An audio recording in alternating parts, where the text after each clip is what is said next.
Hello and welcome to this episode 8 of the Amateur Hour podcast. My name is Adam Thomas. Oh, holy cow, what a week. We've got some news about E3, we've got big news about Sony and their dealings with Konami. Doomcock dropped some Star Wars rumors. I want to talk about a video game that I've been playing and an anime I recently watched. Get ready to listen to some assholes talk about random crap on the internet. So, holy cow, what a difference a week makes. Last time I was doing a recording, I was thinking to myself, on my next supply run down to Earth, I should pick up some extra food, some more toilet paper, and some other supplies. And man, I am sure glad I did, because this week's trip down to Earth, there was nothing on the shelves. And you'd think that with all the advanced technology on the Eagle 1 station... Nerd 1. Eagle 1! Nerd 1. Fine. All the technology on the Nerd 1 space station. Nerd 1 online. Anyway, you would think with all of the advanced technology on board the Nerd 1 space station that we wouldn't be affected by the great toilet paper shortage of 2020. And fortunately, I managed to get a few packs, so we're good to go for now. Back to my original thought. What a difference a week makes. Last week I talked some about E3, its past, its current state, and what I thought could be its future. Then, right after I uploaded the video, E3 was just straight out canceled. I had intended to make a follow-up, but with everything so hectic last week, it just slipped through the cracks, and I didn't get to make a further comment about E3 being completely canceled. Since then, it seems like everything has been canceled. Right now, I don't know of any sports going on anywhere in the country, really. Now, I'm no big sports fan. In fact, I pretty much go out of my way to avoid sports, but I know a lot of people that do enjoy sports, and I do feel for some of these people, especially after the NCAA completely canceled all of its sports seasons. Now, the big professional guys, aside from the fans, I don't feel too much for those guys. They're worth hundreds of millions of dollars, they'll all be sure I'm fine. But your NCAA college kids, I feel for. I have no desire to watch them play, I just don't like sports. But I can imagine, just think for a second, those poor kids that have spent their entire lives training for this. They have gotten into college, they qualified for the NCAA, and now is their time to show off for the professional leagues. Here is their chance to follow their dream and become professionals in their sport, and it's all gone. Some of these people, it's their first chance at it. Some of these people, it's their last chance at it. Some of these people, this would have been the year that they would have been at their absolute peak. And all of that's just taken away from them. That is heartbreaking. That and all of the turmoil that's out there with people not working, people that are working that are afraid to work, people that are being forced to work because they can't afford to take off, people being forced to take off when they can't take off because they can't afford to, all the indecision out there. It's completely crazy. But this is a Geek Topic show, so I wanted to talk briefly about E3. I'm not so sure that E3 comes back from this. With E3 being suddenly canceled like this, and the entire event being somewhat questionable in its purpose and not knowing what it wants to be going forward, I don't know if we ever get an E3 again. I hope so. I hope that E3 takes the opportunity that if they do want to transition to being an influencer event, a convention that brings together people within the industry to still have their trade show and make their announcements, but also bring in YouTubers and journalists and fans and kind of mix this pot all together, which was my suggestion. If they're wanting to transfer away from the purely trade show into something else, I hope that they take this opportunity to really flesh that out, communicate with the people that they want to be involved, and build E3 back up. But with the way E3 has fallen, and now even Microsoft is going to have to do its own direct to the public press releases, I think a lot of companies will look in and say, well, why do we need E3? We managed to do all of this on our own. Why pay for floor space? Why pay the expenses? Why go to this trade show that really no longer has a purpose? It's sad to think about, but I really do think that there is a big chance that E3 2019 will be the last E3. So, a while back, the future ruler of Earth, Doomcock, posted a video in which he said one of his sources told him why Kathleen Kennedy had been barred from the set of The Mandalorian. In that, he said that the reason she was barred was because she was trying to, well, for lack of a better term, hijack the show to try to explain all of the plot holes that were in The Rise of Skywalker, trying to use the show to push her reasoning or the writer's reasoning why Rey was so powerful, and that how a little more information on how Palpatine survived the destruction of the Death Star, which we now know from the novelization was because he didn't, he was a clone, and just basically trying to take The Mandalorian and force it into this new Star Wars canon, even though The Mandalorian could almost fit into Legends. It doesn't have a Disney feel to it the way that the feature films of 7, 8, and 9 and Solo and to a certain extent Rogue One has. The Mandalorian has kind of stood as its own Star Wars thing, separate from those things, and I think that's one of the reasons it's enjoyed so much success. But according to Doomcock's source, Kathleen Kennedy wanted to create a story arc within the show where the Mandalorian would go in and all of these plot holes, especially surrounding Palpatine, his return, how he built up this huge army, all the questions that were left out of the movie that had no real explanation.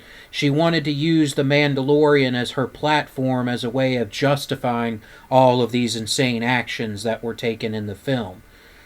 And fortunately, it looks like Favreau stopped that, and according to Doomcock's source, actually went so far as to approaching George Lucas and the two of them convincing Bob Iger before he left Disney to stop Kathleen Kennedy from having a hand in the making of the show. And although she still, kept in the loop, attends meetings and stuff like that, she is being distanced from the production of the show itself. Now, what do I think about that? I obviously think that it's a good thing. I don't think Kathleen Kennedy should have anything to do with Star Wars ever again. Give her some other property that she can go out and apply her trade. I don't think that she should be completely kicked out of filmmaking, but I do think that she should be kept away from existing franchises because she appears to be the touch of death. I mean, Star Wars is beginning to lose relevance. It was relevant for 30 years before Kathleen Kennedy, and now, at the very height of what should be its popularity, it's crashing and burning. So, no, I think this is a good thing. I think they should keep Dave Filoni and Favreau in charge of The Mandalorian. I do think they should bring in some of the other guys. Like I said in a past video, let's bring Timothy Zahn back in there. Let's see if we can't get Michael Stackpole and some of the other famous writers trying to fix some of this mess. Or, you know what, let's just push Disney crap out of it and try to rebuild Star Wars. I really don't know what you do with Star Wars as a brand at this point. But clearly, Kathleen Kennedy and that line of thinking has not worked, it cannot work, and we must return to what made Star Wars great. Also in his video, Doomcock goes on to talk about how in the show it's rumored that the Baby Yoda character that we're seeing isn't just an infant of Yoda's race, that it actually is Yoda, that it's Yoda in a way reincarnated, and that he's so powerful he can do the things that he does without training because the Force wills it, and that's the way the Force works. Now, in the show I watched it was all pretty good, but the problems that I had with the show was largely with Baby Yoda using his powers. Not so much that he had them, but the way that he used them. And even though I had a problem with that, I think they handled it fairly well. When Baby Yoda used his powers, he could only do it for a short time, and it seemed to exhaust him. I still remember in the episode where he picks up the big creature and saves the Mandalorian, that, he pretty much passes out after that. And there is a past of people having Force powers and being able to use them to some degree just on talent alone or experimentation. And so some of what happens in The Mandalorian, I can just go, oh yeah, that makes perfect sense. That's fine. I have no issue with that at all. Other things that happen in The Mandalorian, I'm like, that seems to be pushing the line. But then again, this is Yoda's race, so I'm able to give it a little bit more leeway than I could if it was just a human or something. But some of the things that happen in it, I'm like, it doesn't set well with me. But even the stuff that doesn't set well with me, I think that they handle it well enough that even though I'm like, I don't really like that, but at the same time, they handled it well enough that I'm able to go, okay, well, that's fine. I'll accept that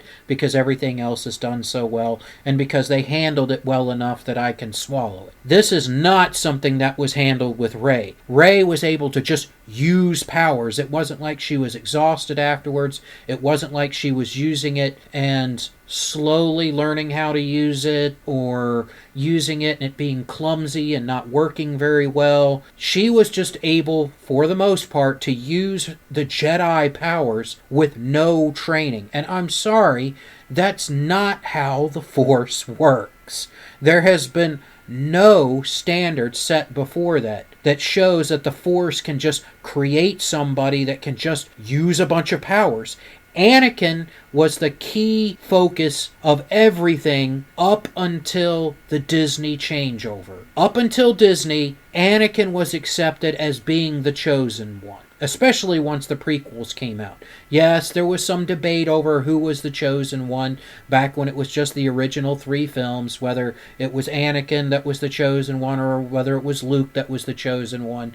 But George Lucas really put that to bed, especially with the prequels, and with him just stating that he believed that Anakin was the chosen one. That being said, trying to push this chosen one onto Rey is the chosen one, and retconning all of this stuff is just a terrible idea. What do I think of the Baby Yoda being actual Yoda reincarnated? Well, I don't really like it. I would prefer if Baby Yoda remained something of a mystery, Baby Yoda being just a member of Yoda's race, and Yoda's race being so rare that we never really see them. Yes, I know there was Yaddle, and, she's been in books and stuff like that, and we can't really... I wouldn't really want her removed, but to have Yoda as the sole representative of his race, I kind of like that feeling better, but I'm willing to accept Yaddle, but just have these mysterious survivors of this race, that there's so few of them, that there's perhaps only 2 known to exist.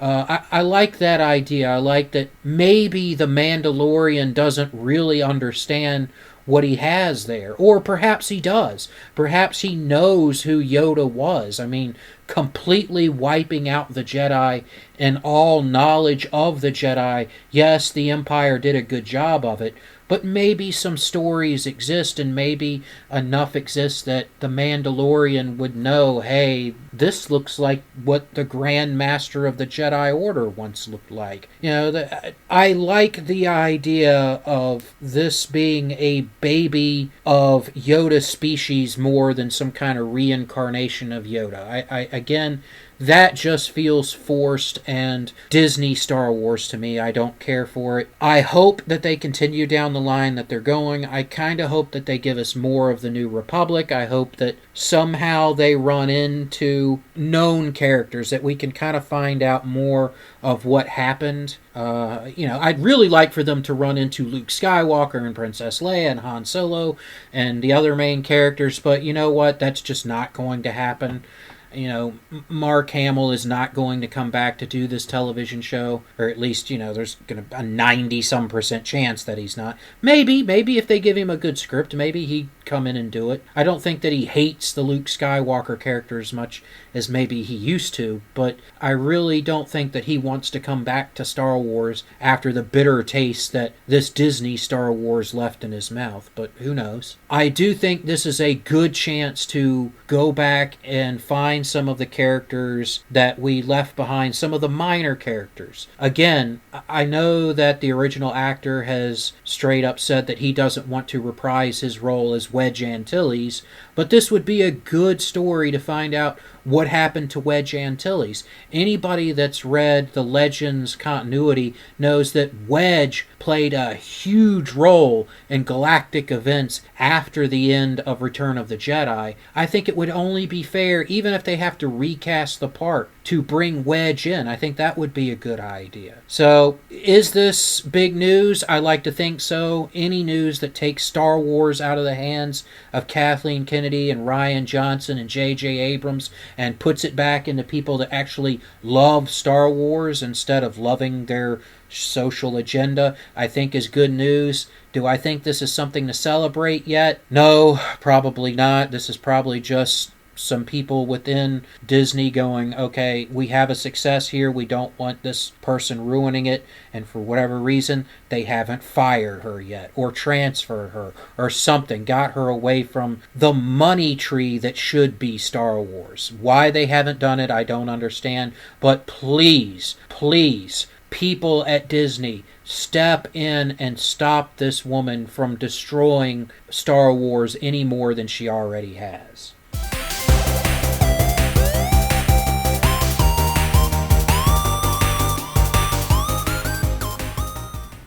So, this next story kind of has two parts. The first part I first heard about from Yang Ye. He basically said that Sony is stepping in and facilitating a kind of reconciliation between Hideo Kojima and Konami and are planning for the return of Silent Hill games. All of this is, of course, from anonymous leakers, so we can't truly be sure what's going on, but it seems like more than one leaker has come forward with the same story. If this is true, this is a big deal, and I think that it's possibly true. The demo for Silent Hills had overwhelming customer and fan approval. It was a big download, and it continues to be a sought-after demo. I don't know about now, I haven't gone on and looked at it for a while, but there for a short time at least, PlayStation 4s that still had the Silent Hills demo installed were going for hundreds of dollars more than a new PlayStation 4 would cost. The fact that a demo to a game that was never released is still popular 5 years later just states how much of an interest that Silent Hills project had before it was canceled. Sony stepping in and wanting the game actually made, and given their good working relationship with Kojima Productions and their work on Death Stranding, it really shows that they're trying to get things rolling again with these franchises that have just sat and that people have pawned for. Now, when I was trying to find a little more information about this story, I happened to come across an article on GameRant.com saying that Sony was looking to buy both Silent Hill, Castlevania, and Metal Gear wholesale directly from Konami. If that's true, that's incredible. That would be a godsend to fans like me who have watched these properties just sit and languish. Do I think it would happen? Sadly, no. I don't think it would happen. I think the only way that Sony would gain the rights to these franchises is if they purchase Konami wholesale, if they just purchase the entire company. Because, frankly, Konami has never shown an interest in allowing anybody else to buy their intellectual properties. They seem content on making mobile games and pachinko machines and then maybe leasing them out here and there, letting people re-release some of the games perhaps, like, with the Teenage Mutant Ninja Turtles arcade game and their anniversary game collections that came out a while back. but they haven't shown any real interest in producing a AAA market contender game for any of these franchises. And no, I don't count Contra Rogue Core as a AAA game contending game. So it seems like Konami has just been content to just be an intellectual property holder and just draw royalties and payments off of re-releases of the games and perhaps merchandising from the games. Would there be a possibility of Sony buying any one of these franchises? Metal Gear, I don't know, probably not. Castlevania, a few years ago, I think maybe that would have been a possibility. Silent Hill, a few years ago, maybe that would have been a possibility, but not now. Konami is enjoying great success thanks to the Netflix series of the Castlevania. I'm just going to call it an anime, even though it's not technically anime. The Castlevania animated show. Let's put it that way. I don't think that they would be willing to part with their cash cows. I mean, these are the three franchises they are most known for. If they were to sell off these three franchises, what do they have left? I mean, yes, they would have Contra, they would have Suikoden, but all of their big epic games beyond that were years ago. I mean, or involved other intellectual property. Teenage Mutant Ninja Turtles, they'd have to go through Nickelodeon. The Simpsons now would go through Disney. All of these things, X-Men, the X-Men arcade game, also would have to go through Disney at this point. All of the big games that they've had are either wound up within Metal Gear, Silent Hill, Castlevania, or are older games. I mean, are they going to bring back Jackal? I mean, Konami has been vacant for so long that only their top tier properties are really remembered. What do I think should happen? I really do think that Sony should just purchase Konami. Just purchase it all out. And as sad as it would make me just roll up Konami into Sony Interactive. And it really hurts to say that. It really does. Because Konami at one time was a giant. Konami is a legendary game developer and publisher. Through Ultra Games all the way up until when they decided that they just didn't want to be in AAA gaming anymore, when they pushed Kojima out, they were a top tier video game company. And then they just threw it all away. And it would be sad for the legend of Konami to end when inevitably they would be purchased by, in this case, Sony, for their doors to be shut down, for those intellectual properties and some of their key players to be folded into just Sony Interactive. Do I think it would be a good thing in the long run? Yes. Yes, Konami is not giving the customers what they want. They're not delivering quality experiences. They're not producing these games in the way that people want them.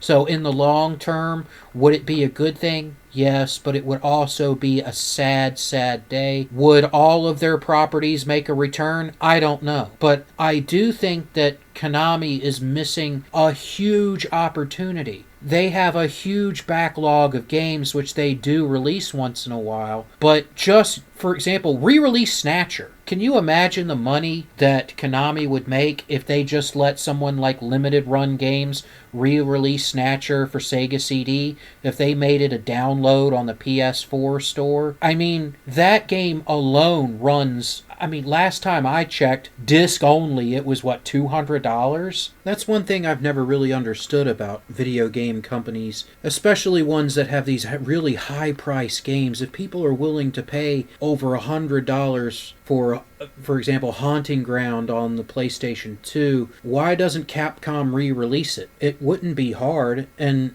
getting it to work on PS4 or PS3, I don't understand why they just throw these games into the vault because they didn't sell well or didn't meet expectations or just aren't current. It seems to me that you would take some of these titles that are demanding hundreds and hundreds of dollars and provide a way for people to play them. Surely if somebody's willing to pay $100 to have Haunting Ground in their collection, that stops people from getting the game for a, quote, reasonable price that would otherwise pay $20, $30 to try the game. And then having a game that's that expensive creates demand because people want to see what the ruckus is about. I mean, how many people out there would want to play something like Haunting Ground or Snatcher that never got the chance back in the day, or that want to re-experience, that just either can't afford to pay the money for it or just don't want to spend that kind of money on a video game? Surely those people would be willing to spend a reasonable amount for a download or dish out a little bit more for a limited games run release of the game. I just don't understand why some of these companies don't look at places like eBay and say, wow, if people are willing to pay that much for it, I know we can't charge that much because, there are collectors that are charging that much because it's original. But surely we can make some money off of these games that are charging that much for the game. And I think that Konami is in a position to do that. Now, they wouldn't be able to just willy-nilly re-release some of their most legendary titles because they're within other intellectual properties. Like I said, with Nickelodeon, with Teenage Mutant Ninja Turtles, X-Men, and The Simpsons with Disney now. So it's not as simple as just opening the vault and doing a little bit of work and slapping these things back out. But, for example, Suikoden 2 is still going for over $100 disc only. And there's nothing in that, to my knowledge, that stops Konami from re-releasing it. Same thing with Snatcher. There's also games out there that were produced for older systems that never saw a US release. So I just don't understand why not tap this vault. And I do think that Sony would do that. If they did purchase Konami, as sad as it would be to see them go, I think they would go back in there and finally we would get a, for example, Suikoden collection that had all of the numbered Suikodens in them. Maybe even some of those games and things that didn't come out in the United States might get a re-release or updated for current system. We might get AAA titles for things like Silent Hill, which is looking more and more like the case. We might get a new worthy successor to Metal Gear 5. If Sony has such a good working relationship with Kojima, maybe they could get him to work on another Metal Gear game if they own the Metal Gear. Can you imagine if Sony leased it out or created it themselves and created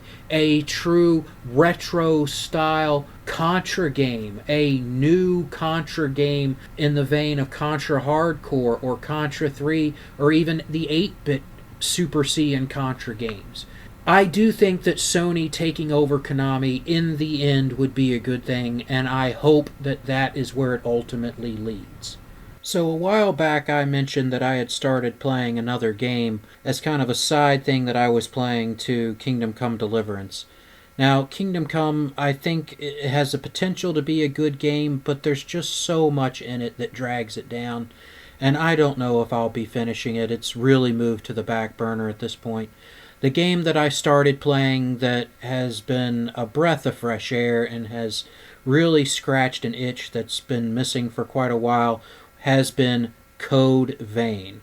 Now, Code Vein has been described as people I know as the anime Dark Souls, and that's really a good description of it. It has a look and feel that is very much like Dark Souls. Now, so far at least, it's nowhere near as hard as Dark Souls. It's a much easier game, which I think can be a really good thing. It lets more people enjoy the game that just couldn't play Dark Souls. But it does have that Dark Souls feel, that dark atmosphere, that sense of a post-apocalyptic world falling apart. It is set in what I presume is the future, so you're exploring ruins of buildings and city streets, parking garages, that kind of thing. So it's not exactly the same as the kind of dark fantasy setting as Dark Souls, and the story is much more up forward. There's nowhere near the amount of armor and collectibles and different builds and such, but all in all, it feels kind of the same. And without there being a proper Dark Souls title since Dark Souls 3, I've really kind of missed the Dark Souls experience. Now, I will say in the game that the character creator was awesome. I sat down and made my character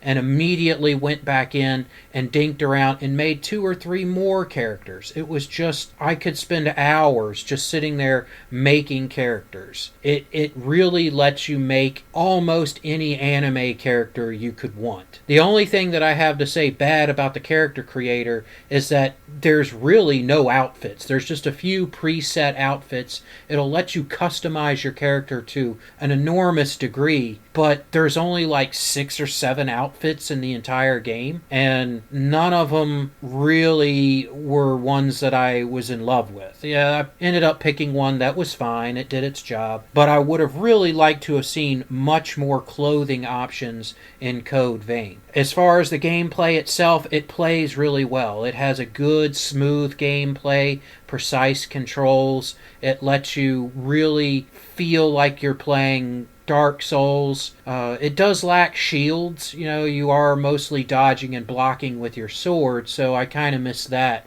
But it is helping me learn to dodge a little better. In Dark Souls, I rely too heavily on blocking with my shield. That's one of the things that stopped me from enjoying Bloodborne more. I do like that it really does give you this feeling of playing through a darker, more adult anime. As opposed to playing, say, like a Dragon Ball Z game, this one really gives you the feel of playing through a more adult anime. So, I haven't played it too terribly much. I've beat the first 2 bosses, explored a little bit beyond that. I'll be giving more of a feeling with it once I spend some more time with it. But I can say that it has more or less supplanted my playing of Kingdom Come Deliverance. It's a much better game. So far, so good. If you get the chance to play it, I suggest it, at least so far. And if you're a fan of Dark Souls, as long as you don't mind it being a little bit easier and having some of your customization revoked, you do level up in the game, but you do not get to assign things as easily as you did in Dark Souls. In Dark Souls, you could really build your character any way you want. In this one, you have preset classes that you change to change your ability scores, to change your statistics. And you can do that almost on the fly to meet whatever situation that you need, which is in a way nice because, if you decide you need to be more tanky for this part, you can just change to a more tanky class and a more tanky build, whereas doing that in Dark Souls was nowhere near as easy. But at the same time, you can't really build your character exactly the way you want. So that's kind of another criticism I had with it. Not so much criticism, but I like the way Dark Souls did it a little better than I like Code Vein. But other than those kind of small things, I'm very much enjoying the game, and I hope that it stays as good as it is. If so, I think it'll be a hit. It's a little bit easier than Dark Souls, so it is a little bit easier to play and a little bit more casual, which is good because not everybody wants the crushing, punishing difficulty of Dark Souls. So as I said before, all in all, I think they did a pretty good job.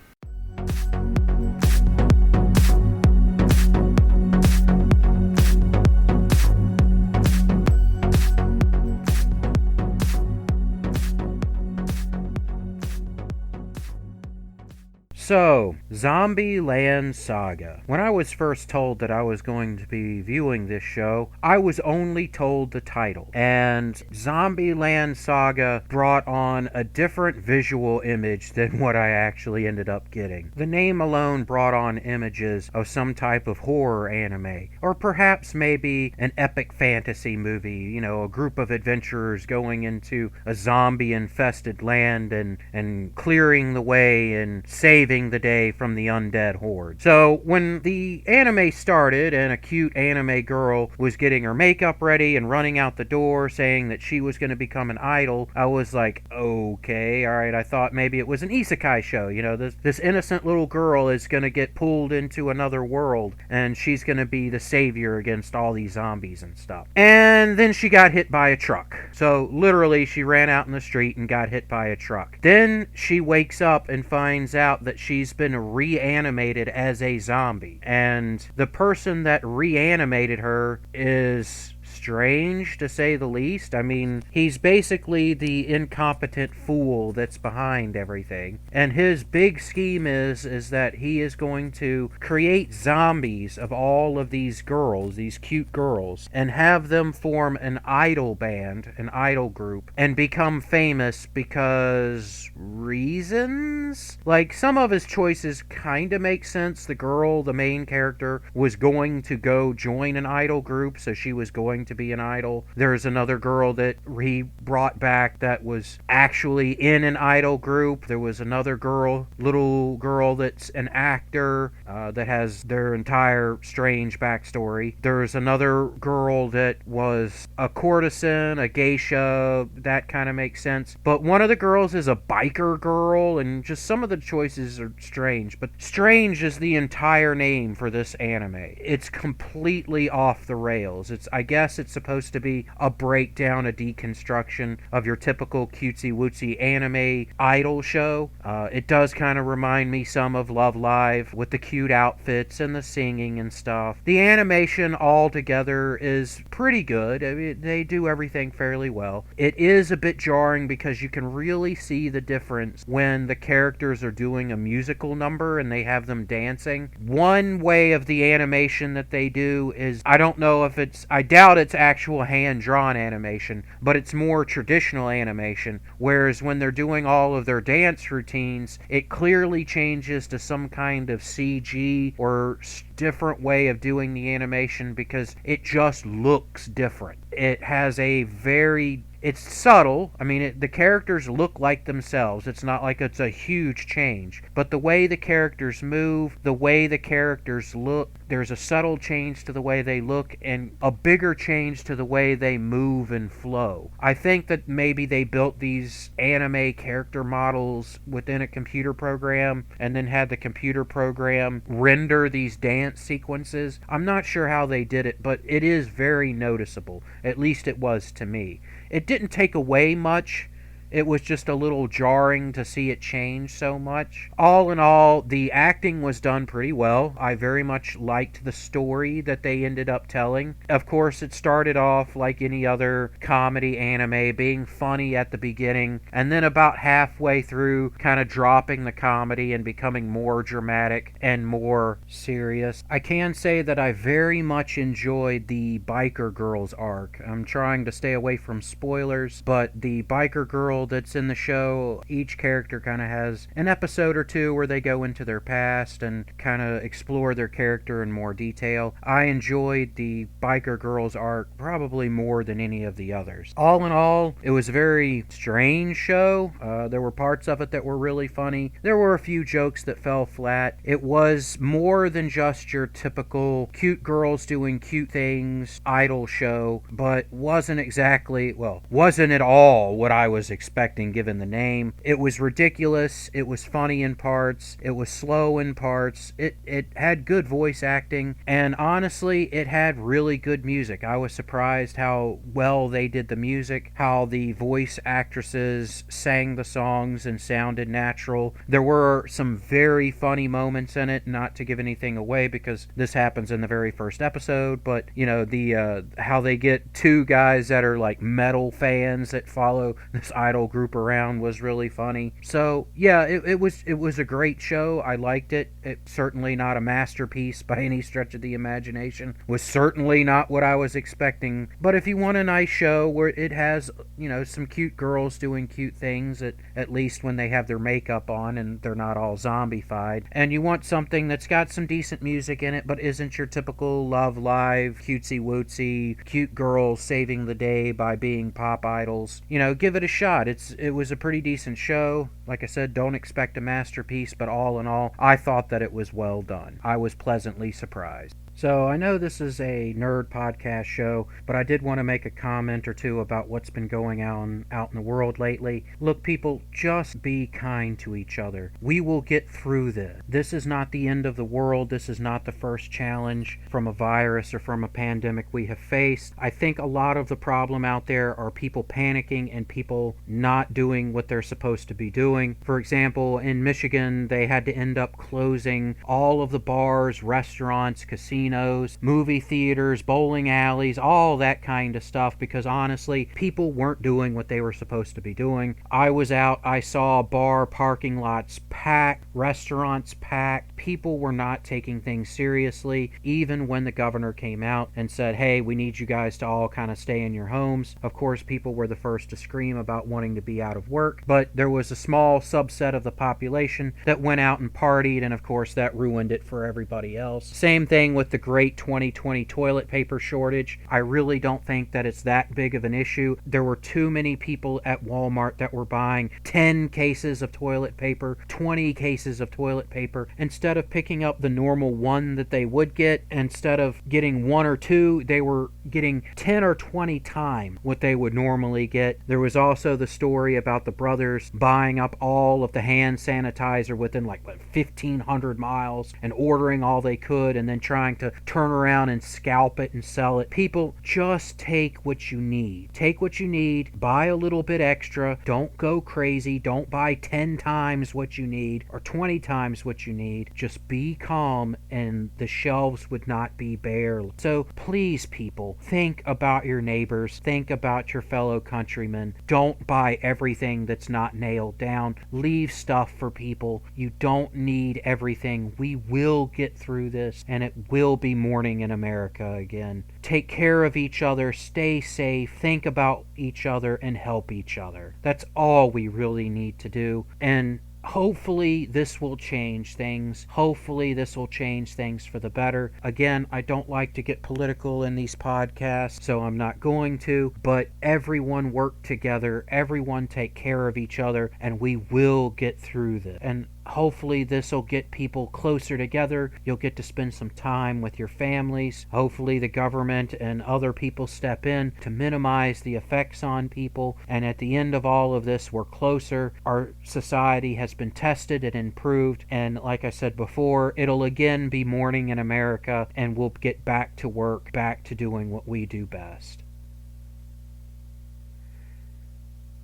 So, coming up, I wanted to mention some projects I've been working on. When I originally created this channel, I had wanted to do battle rep, which would be playing games and condensing that down into interesting videos to watch. Because of family situations and life situations, I wasn't able to do that in the way that I wanted to. Several years ago, I filmed a game and had originally intended to make it into a battle rep, into something interesting to watch. I had started to work on it, but I did not have the proper equipment to do it the way that I wanted to, and I still really don't have it to do the way that I really want to, but I think I'm going to take that old footage and start working on it again. I'm hoping in the next few weeks to post at least a preliminary video for that to kind of give an idea on what to expect, and of course for it to be very rough and a learning project for myself. I've also been tinkering around with the idea of creating a kind of old radio drama type of radio show, just a short one-off thing of something that I had in mind to perhaps introduce a little fan project into maybe either Battletech or Warhammer 40k, and I'm still looking into other things other than just doing the podcast without the proper equipment, which some of it I have, which is not in the same place with me at the moment, and some other things that are going on, and of course the great virus scare and the plague that's out there. It's limiting some of my options, but I'm going to start kind of looking into expanding out a little more and teaching myself a little more, and who knows, maybe you'll actually see me on camera one day. Well, it looks like that's about it for this week. Next week we'll be covering, I'm sure, some more video game news. They're going to be releasing more information on the PlayStation 5. I'll definitely be covering that. I gotta go. Thanks again, guys.